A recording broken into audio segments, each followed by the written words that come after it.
Anthony Kandu, Jacqueline Githinji, Cosmas Ngeso, Ivan Derito, Stephen Karaoke, and Charles Ndongo were presented before Senior Resident Magistrate Caroline Zibe on Friday, but did not take plea.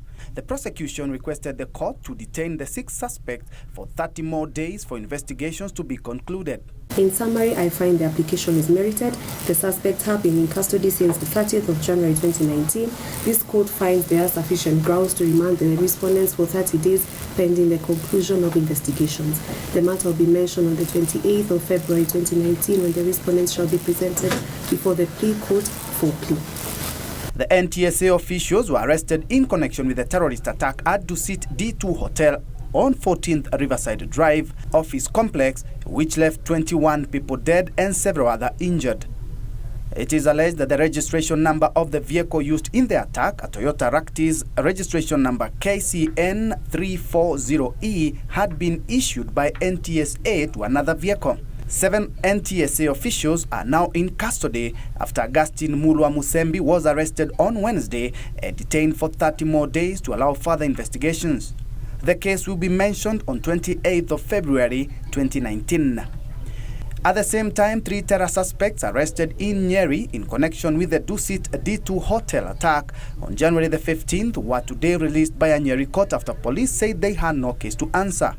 Resident Magistrate Nelly Karaoke freed Abdul Kibiringi, James Mwai Mwangi, and Habiba Gedi Hunsur after investigations by the Anti-Terror Police Unit ATPU failed to link them with the attack. The suspects were arrested in Nyeri town last Friday night. Elsewhere in Mombasa, the trial of 46 suspected members of the outlawed Mombasa Republican Council MRC arrested last year failed to kick off today. This is after the police failed to provide witness accounts and table evidence in court for the 3rd consecutive time. They had been charged with being in possession of dangerous weapons. Mombasa Senior Principal Magistrate Henry Nyakweba refused to give the state more time for investigations and fixed the trial date on 6th March 2019. And finally, Meru Senator Franklin Mithika Linturi has suffered yet another setback after the court in Milimani issued orders stopping him from accessing a house he lived with his estranged wife, Marian Kaitani. Senior Resident Magistrate Isaac Orenge ordered Kaitani and her 6 children to exclusively take possession of the house located in Runda Estate, Nairobi. Okay.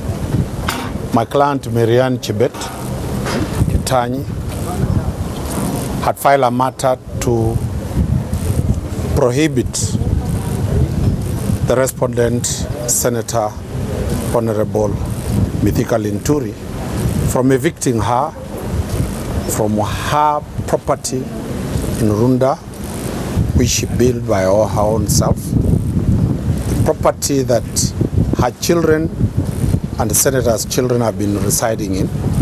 And this is a landmark decision that will go a long way to protect so many women in this type of traps, where the men have trapped them and therefore they move ahead, enter into their relationship, and for the purpose, not for a relationship, but for the purpose of defrauding the properties the hard-working women, the career women of this nation are facing.